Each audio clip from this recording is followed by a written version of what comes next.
આપણી સંપત્તિમાંથી આપણે થોડું ઘણું કરી લઈએ. હાવ નાની એવી વાત તમને કહું કે આપણી જ સંપત્તિ, આપણે કમાયેલા પૈસાથી લીધેલી મોટી મોંઘી કાર, તમે બીમાર પડશો ને તો દીકરો એમાં બેહાડીને તમને ડૉક્ટરની પાસે લઈ જાય, પણ દવાખાને મરી જાઓ ને તો તમારી ગાડીમાં બેહાડીને તમને ઘરે નહીં લઈ આવે. પછી એના માટે શબવાહિની બાંધશે, હવે મારી ગાડીમાં નહીં. તમારા જ પૈસાની ગાડીમાં તમારા શબને નહીં લાવે. તારો દેહ રૂપાળો રે નહીં રાખે ઘરમાં ઘડી, તારો દેહ રૂપાળો રે નહીં રાખે ઘરમાં ઘડી, તારા સગાને સંબંધી રે થોડા દીમાં ભૂલી જાશે. સગને સંબંધી રે થોડા દીમાં ભૂલી જશે. કોણ જાણી શકે કાળને રે સવારે કાલ કેવું થશે. કોણ જાણી શકે કાળને રે સવારે કાલ કેવું થશે. આ કાયામાંથી હંસલો રે ઓચિંતાનું ઉડી જાશે.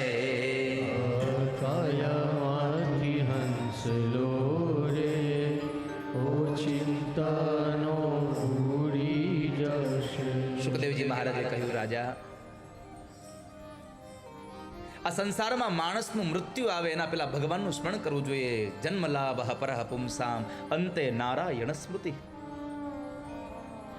અંતે ભગવાનની સ્મૃતિ રાખો તમે.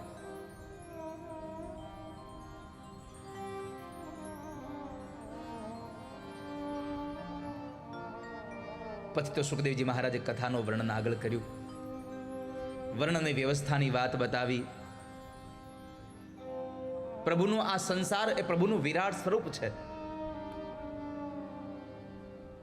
આ વિરાટ સ્વરૂપમાં પરમાત્માને અકારણ કોઈ વસ્તુને છેદન કરી અને ભગવાનનું સ્વરૂપ ન બગાડશો. આકાશમાં વાદળાઓ છે, ભગવાનના વાળ છે, ભગવાનની જુલ્ફો છે. આ સમુદ્ર ભગવાનનું પેટ છે. આ ધરતી ઉપરના જેટલા વૃક્ષો છે ને એ ભગવાનના રૂવાડાઓ છે. આ રૂવાડાઓને કાપીને પરમાત્માના સ્વરૂપને કદરૂપું ન બનાવશો. માટે જ્યાં પણ જરૂર પડે, બહુ આવશ્યક હોય, એના વગર ચાલે જ એમ ન હોય તો જ વૃક્ષને હાનિ પહોંચાડવી, બાકી વૃક્ષને ક્યારેય પણ હાનિ ન પહોંચાડવી. આ વૃક્ષને પણ જીવવા દેવા, વૃક્ષોનું જતન કરવું, પ્રકૃતિથી પ્રેમ કરજો. વર્ણ વ્યવસ્થાની વિરાટ સ્વરૂપની કથા બતાવી. મુક્તિના બે પ્રકારો કે જેમાં સદ્યો મુક્તિ અને ક્રમ મુક્તિની કથા બતાવી. સદ્યો મુક્તિનો એક અર્થ છે વિમાનમાં મુસાફરી, અને ક્રમ મુક્તિનો અર્થ છે ટ્રેનમાં મુસાફરી.